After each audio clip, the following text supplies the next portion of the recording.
estar acá y en esta oportunidad con los amigos de Derecho para desarrollar este primer módulo que lo vamos a destinar a abordar de manera amplia, pero dentro de lo que el tiempo permita, la dogmática, la problemática y el análisis del derecho procesal constitucional. Este es un curso, esta parte del curso que se va a desarrollar, tengo entendido, en 5 sesiones, y que van a abordar pues esta parte del derecho desde distintos ámbitos, ¿no? Primero, un ámbito eminentemente doctrinario, lo que significa el tema del derecho procesal, su autonomía. El segundo tema va a versar, entiendo, sobre los procesos constitucionales con expresa mención del habeas corpus, el amparo, habeas data, cumplimiento, y además también con las cuestiones procesales que ello implica. Así que por nuestra parte vamos a tratar de desarrollar esto, inclusive, y ahí viene el aporte de nuestra parte desde el punto de vista de la jurisprudencia del Tribunal Constitucional.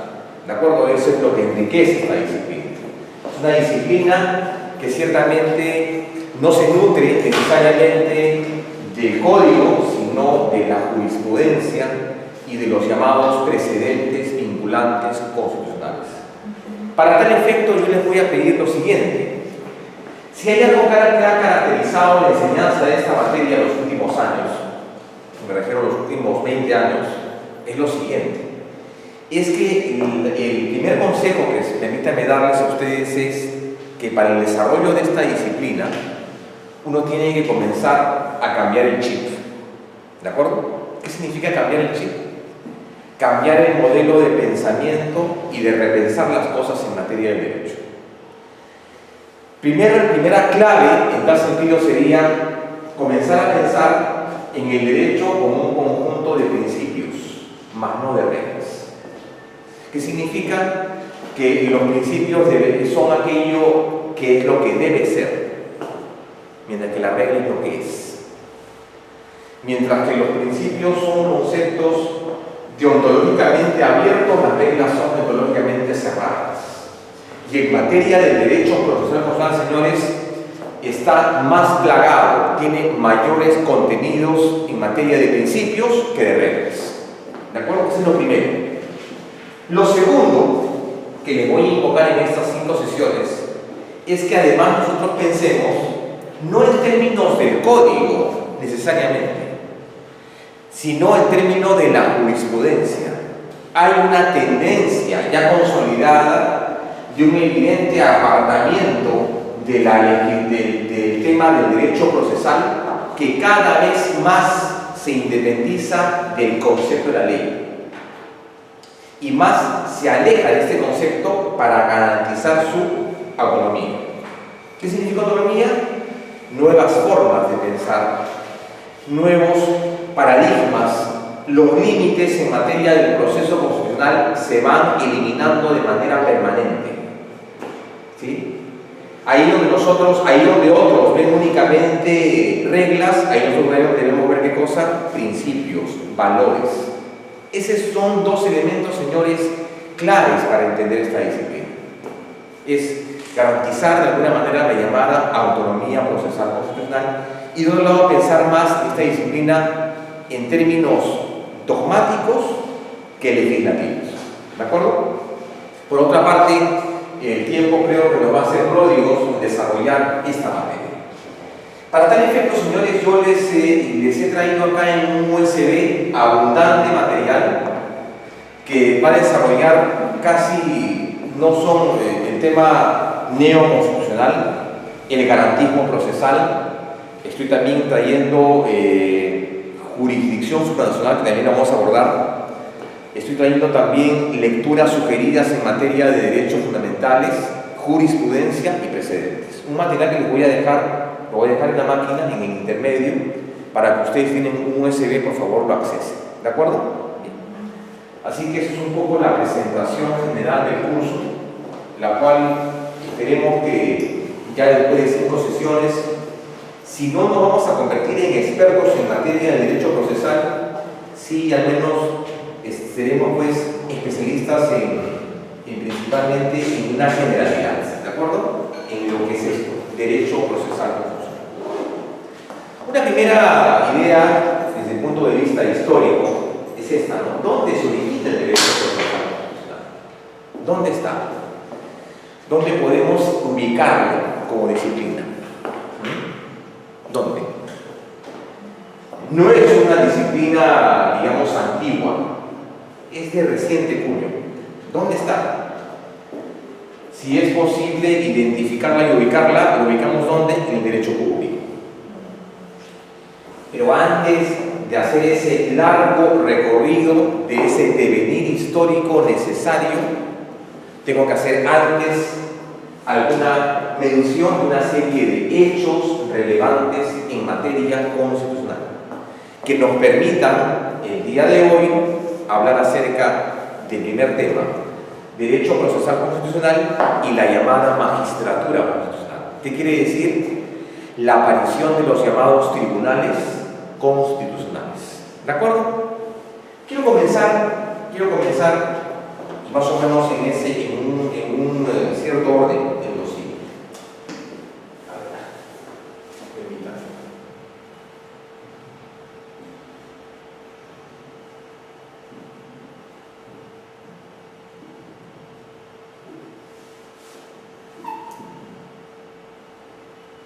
Primero, el primer hito importante es este. Revolución Francesa. En la Revolución Francesa ustedes saben que enarbola básicamente dos principios básicos. ¿Cuáles son estos? Libertad y solidaridad.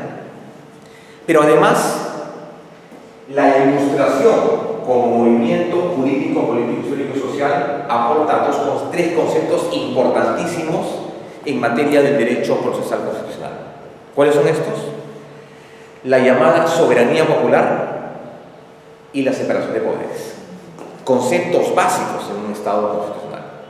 ¿Sí?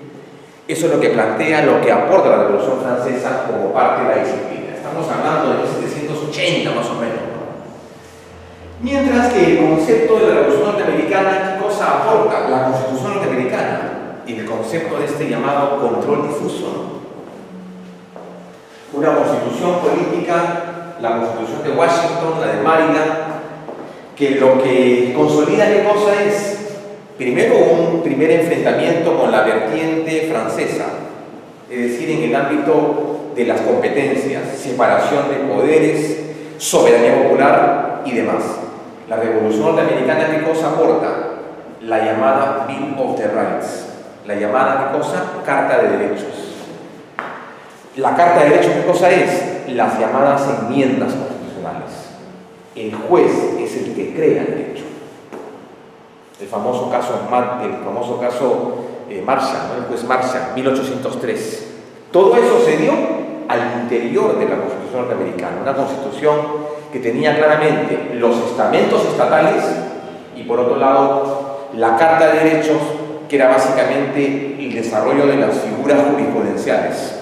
Los jueces, todos los jueces norteamericanos crean derecho en base a qué cosa? A las llamadas enmiendas. ¿De acuerdo? Dos aportes. Primero, este es uno, vamos a ponerlo en este orden. 1, 2, 3. Hay un autor importantísimo que hablaba acerca de la Constitución, que esto es los aportes del profesor Ferdinand Lassalle. Ferdinand Lassalle era un anarquista francés que en una oportunidad escribió un libro importantísimo que es la base del derecho procesal, que se llamaba ¿Qué es una constitución? Y este profesor dijo lo siguiente. Este profesor dijo en un meeting, dijo, ¿qué es una constitución? Y el pueblo estaba escuchándolo muy atentamente, se quedó en silencio. Y Ferdinand Lassalle, ¿qué dijo? ¿Qué es una constitución? Una constitución es la suma de los factores reales del poder. 1890. Ferdinand Lassalle. Planteaba los primeros postulados de una constitución morfológicamente rígida. Cuarto elemento, importante, cuarto elemento nos estamos acá ya con el desarrollo que estamos haciendo un devenir muy, pero muy sumario, muy rápido, 1924. ¿Qué ocurre en 1924? En 1924, y aquí están, digamos, los primeros esfuerzos de la legislación procesal. El profesor Hans Kelsen, conjuntamente con 4 autores alemanes, Hermann Heller, Carl Schmitt, Rudolf Schmetz, postularon una teoría que se llamaba la teoría pura de la Constitución, o la llamamos también llamada la teoría pura del derecho.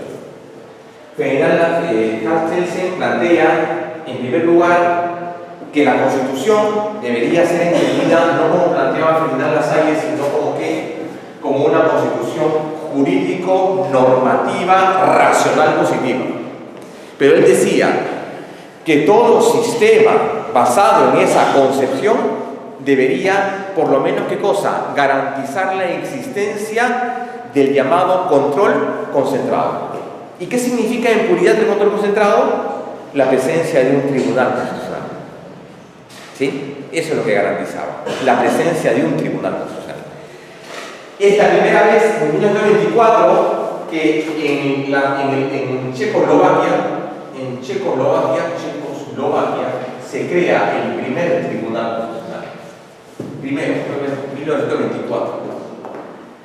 Y ahí entonces en adelante se crea la famosa escuela alemana del derecho constitucional. Esta famosa escuela alemana, en ese interín, señores, 1924, Alemania e Italia habían desarrollado fuertemente, ¿saben qué? La llamada teoría del proceso. La llamada teoría del proceso. Importante precisión histórica porque en estos países, en Italia y en Alemania, cuando se desarrolla esta llamada teoría del proceso, los especialistas o los teóricos en esto, me refiero a Carneluti, Capelletti, Calamandrei, Chovenda, Pisoruso y demás maestros italianos del proceso decían, no, el proceso como teoría puede resolver cualquier tipo de conflicto. El proceso, es decir, esa relación de demandante-demandado, juez, controversia, puede resolver cualquier tipo de controversia. ¿Cualquier tipo de controversia? En esa época esa visión era vigente, Alemania e Italia. Ellos decían, no, todos los conflictos ahora que nacen de los derechos de las constituciones europeas pueden ser resueltos a partir de la teoría del proceso. Demandante, demandado, pretensión, petitorio y demás. ¿Sí? Eso es lo que planteaban los italianos y los alemanes. Hasta que en España, uno de los maestros del derecho constitucional, el profesor Niceto Alcalá y Zamora, estamos dando algunos hechos sobre el origen de disciplina, profesor principal de la Universidad de Madrid, recibe una carta de su amigo Mauro Capelletti de Italia y le dice, profesor, acá en Italia estamos muy interesados en saber cómo es que en España están ustedes manejando el concepto de la Constitución. Porque acá en Italia y en Alemania entendemos que el proceso lo resuelve todo. O sea, la teoría del proceso lo resuelve todo. Pero queremos saber cuál es la concepción, toda vez que ustedes tienen ese concepto mucho más desarrollado y no compartimos la visión del Judicial Review norteamericano. El profesor Alcalá y Zamora le responde y le dice, sí, lo que pasa es que debe existir, efectivamente, debe existir una disciplina que se llama Derecho Procesal Constitucional, que lo que busca, ¿qué cosa es? Es que los conflictos nacidos de la Constitución sean resueltos a través de ¿qué cosa? De un proceso. Viene su primera oposición y le dice, ¿por qué llamarlo derecho procesal constitucional y no llamarlo derecho constitucional procesal?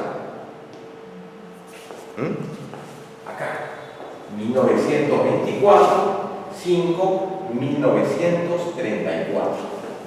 Acá aparece la figura de esto, profesor Niceto Alcalá y Zamora.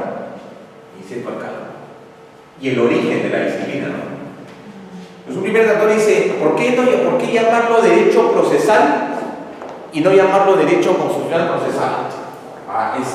Digamos, no es una discusión lingüística árida. Derecho procesal constitucional, o por qué no llamarlo derecho constitucional procesal. ¿Por qué? Porque en el primer enfoque dice, claro, el proceso resuelve ¿qué cosa? Los conflictos nacidos de la Constitución. Quiere decir que acá está ratificando ¿qué cosa? Que el concepto, que el proceso sirve ¿a qué? A resolver los conflictos de la Constitución. Caso contrario sería que la Constitución aporta la resolución del proceso. No, esta es la válida. Es en ese interín, año 34, en que ya el derecho procesal constitucional, digamos, comienza a asumir en el mundo, en Europa, principalmente en Italia, España y Alemania, una suerte de autonomía.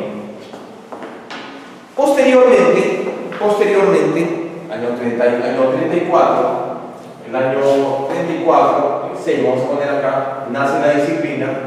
El año de 1940, en materia constitucional, ¿qué ocurre? El año 40, digamos, esta famosa teoría española se cinde, y aparece otro profesor, el profesor Fixamudio, y dice, no, el profesor Alcalá Zamora se equivocó. El criterio debe ser que el derecho constitucional es un derecho procesal, no es un derecho constitucional. ¿Qué le da más eminencia? Al proceso que a la Constitución. Y ahí entonces comienzan a aparecer una serie de casos interesantes, casos sumamente interesantes. Voy a dar uno de los muchos casos que voy a citar el día de hoy. Hay un caso que es que ocurre en Alemania, el famoso caso Ebbe. El caso Ebbe. El caso Ebbe, perdón, es el caso Elfes. El caso Elfes se escribe así. Elfes. El caso Elfes. Elfes. Caso Elfes. Ocurre en Alemania. Resulta que cuando termina la Segunda Guerra Mundial, muchas familias, por el tema del conflicto y de la guerra, se fueron a otros estados europeos. Termina la guerra y obviamente viene la política de ¿qué? Del llamado repoblamiento, ¿no? Muchas familias regresan a Alemania. Entonces, en ese momento, esta familia, una familia conformada por papá, mamá e hijos, regresa y bueno, hablan con el jefe, con el encargado de migraciones y le dice, vea, queremos regresar a Alemania. Entonces la inmigración le dice, sí, bueno, perfecto, listo, a ver, veamos a ver cuál es su situación económica. Sí, yo soy médico, mi esposa es maestra y tengo 3 niños. Oh, perfecto. ¿Dinero tiene? Sí, tenemos ahorros. ¿Casa tiene? Sí, tenemos casa. ¿Empleo seguro? Sí. Ah, perfecto, no hay problema. Bienvenido, le dice. Y después le dice, una pregunta más, le dice, ¿y cuál es su orientación política e ideológica? Y le dice, nosotros somos nacionalsocialistas, somos nazistas. ¿Y qué hacen las migraciones? Cancelado de por vida su ingreso a Alemania. Ese caso llega a la corte alemana. En esa época, ¿cuál? El tribunal alemán. El tribunal alemán dice, bueno, yo no puedo resolver este caso en los términos de estrictez jurídica actual. No, porque en el fondo lo que está en discusión no son ¿qué cosa? Valores y principios, no son reglas. O se puede resolver esto de una manera mucho más simple. Es el Estado alemán que tenía que defenderse, ¿no?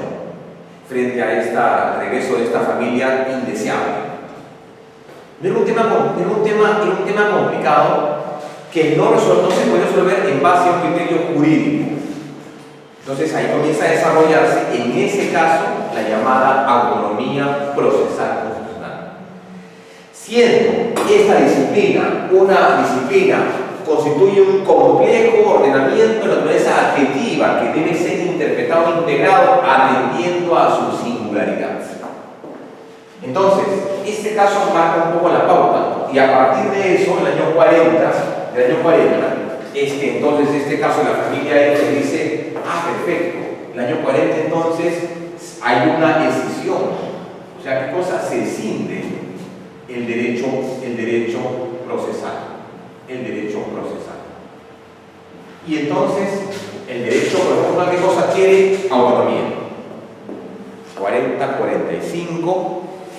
Ya se habían consolidado en Europa los tribunales constitucionales, en Portugal el año 47, en Italia el 48, en Alemania ya funcionaba con la Constitución de Bonn del año 40, con la Ley Fundamental de Bonn, y en España el año 80.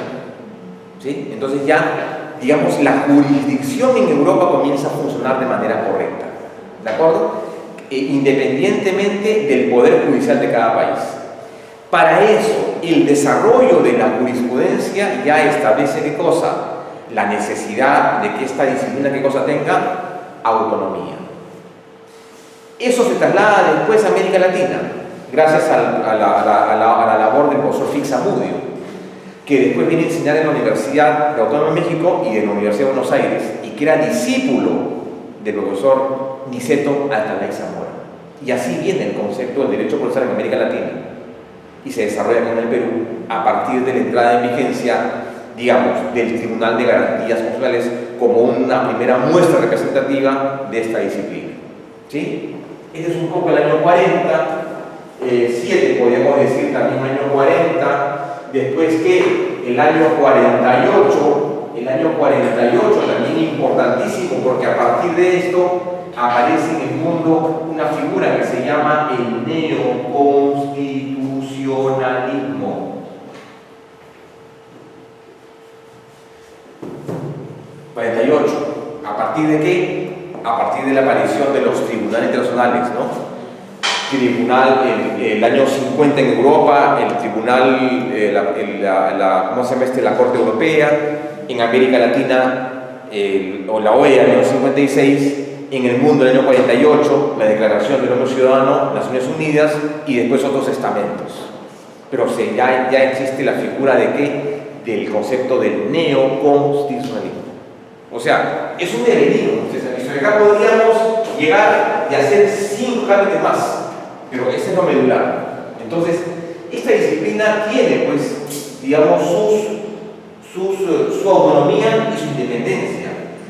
Debe ser entendido como una norma una disciplina que cada vez más se aleja ¿de qué? De su centro. ¿Cuál es el centro?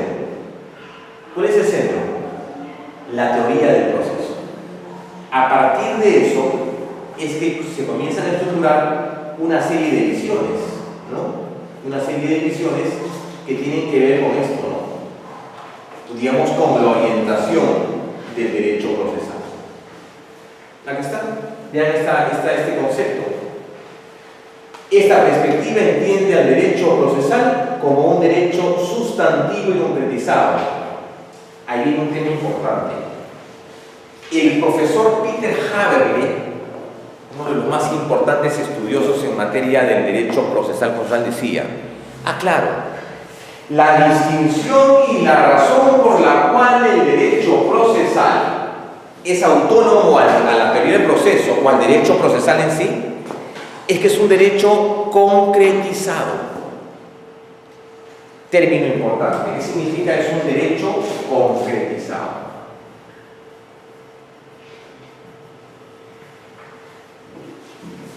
¿Qué significa la tesis del profesor Peter Haberle? ¿Qué significa un derecho concretizado? Por favor, no he dado las reglas de las clases, pero por favor están en plena libertad de discutir, de opinar, rebatir, argumentar, lo que les parezca. ¿De acuerdo? Preguntar, inquirir, todo lo demás. ¿De acuerdo? Así que por favor, yo quiero más bien que las clases sean diálogo más bien no un monólogo. Y más en nuestra disciplina en la cual todo es aceptable. Todo es aceptable en tanto tenga fundamentación, en tanto tenga un argumento. ¿De acuerdo? Entonces, aquí hay un término concretizado, digamos el derecho concretizado,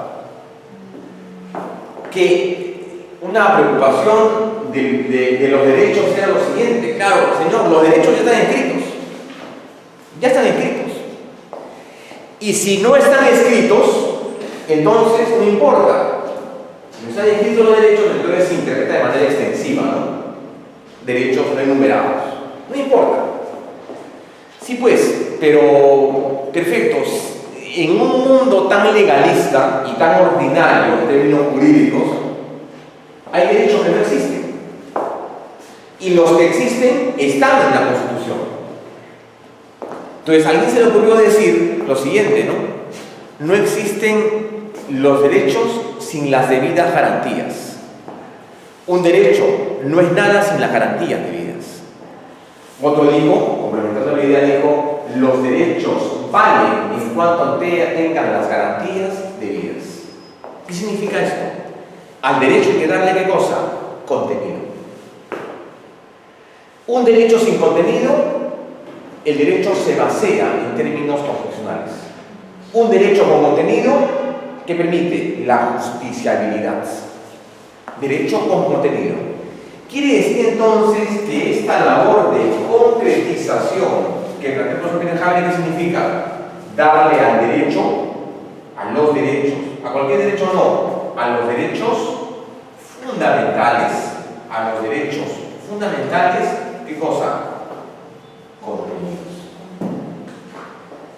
¿Qué contenidos? Contenidos esenciales, contenidos no esenciales, contenidos adicionales, pero además también la labor de concretización, y eso es parte de una visión del derecho procesal, es decir, claro, la labor de concretización también significa ¿qué cosa? Darle los elementos del derecho. Y acá viene la labor importante del Tribunal Constitucional en la actualidad. La labor del tribunal no solamente resolver en temas de amparo, sino ¿qué cosa es? Desarrollar los distintos contenidos de los derechos fundamentales. Es un poco la labor del tribunal. No hay derecho ahora que no tenga un contenido esencial. Todos los derechos deben tener ¿qué cosa? Contenidos esenciales. Un ejemplo, como consecuencia de lo que ha pasado ahora último acá en ¿cómo se llama en Segundo Ligancho, ¿no? Que nos ha tocado a todos, ¿no? Y ahí en discusión ¿qué cosa está? El derecho a la salud, en general. Claro, el derecho a la salud es un derecho muy genérico. ¿O no es cierto?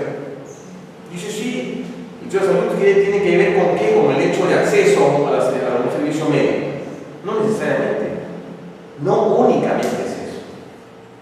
El derecho a la salud, ¿qué implica? O sea, va a ver ustedes que de lo general a lo particular, de lo genérico a lo doméstico, o sea, el día a día de nosotros, ¿no? O sea, el derecho a la salud tiene contenido, sí. ¿Cuáles son esos contenidos? Ese contenido, ¿quién lo desarrolla? El profesor Peter Haber, el derecho procesal es un derecho concretizado. Entonces, claro, el derecho a la salud dice, bueno, contenidos, ¿cuáles son? Primero, acceso. Acceso. 2, oferta. 3, mantenimiento de la oferta. 4, calidad del servicio. 5, curación. 6, rehabilitación. 7, prevención. Cada derecho, como ustedes ven, ¿qué cosa tiene? Contenidos. Eso significa la labor de concretización. ¿Que la hace quién? Que la hacen los tribunales constitucionales.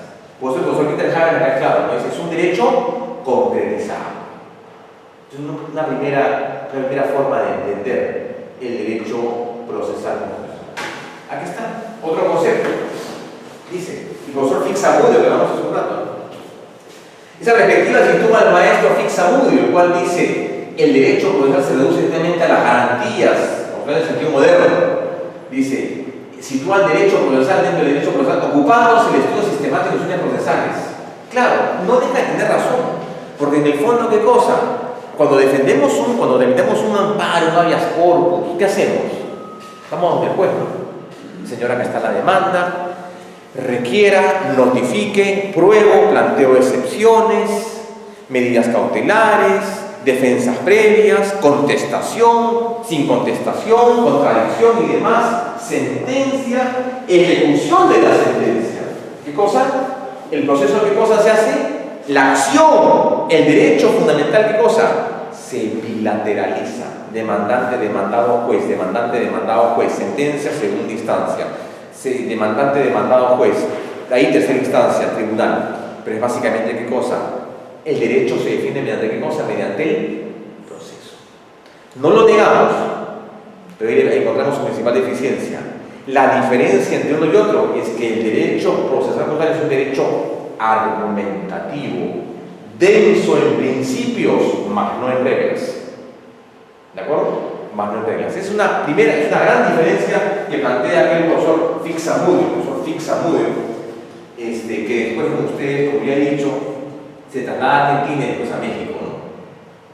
Y después a México, ¿no? De ahí tenemos otros conceptos más. El derecho procesal y su objeto de estudio. ¿Qué debería estudiar el derecho procesal?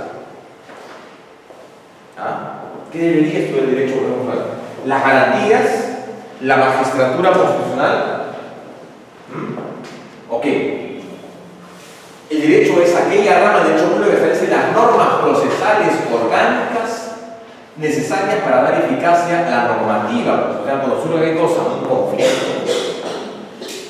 Comprende la decisión de los tribunales y la forma que esto requiere su jurisdicción. Esta parte de acá se conoce como un tema, se llama magistratura constitucional. O sea, la parte de la organización, función, ¿de qué? De los llamados tribunales constitucionales. Pero hay un error acá en los que incurren muchos colegas, dicen, no, magistratura constitucional solamente es el tribunal constitucional. Error, también es el poder judicial, porque el poder judicial también ejerce magistratura constitucional. Una parte del derecho, pero una parte ¿qué cosa es? Magistratura, y los otros son los llamados procesos constitucionales.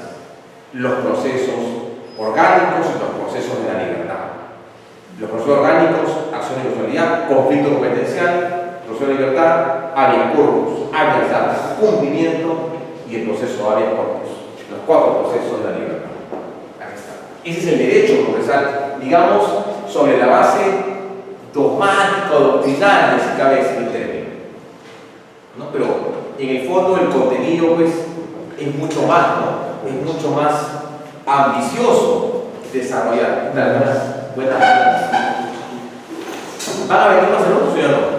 Creo que ya no. ¿Dónde? Me imagino. Bueno, sí, no, me imagino. Ya, no hay problema. Antes del intermedio haremos una muy breve presentación del curso, ya con todos los presentes, ¿no? Con todos los presentes. A ver, ¿qué más podemos decir? Lo que pasa es que la currícula que me han planteado es muy abundante. Tengo que hacer un esfuerzo de desarrollar, pues, en esas 2 horas y media todos los temas. Entonces tengo que hacer realmente un esfuerzo por ¿cómo se llama? ¿Cuál es la palabra? Dosificar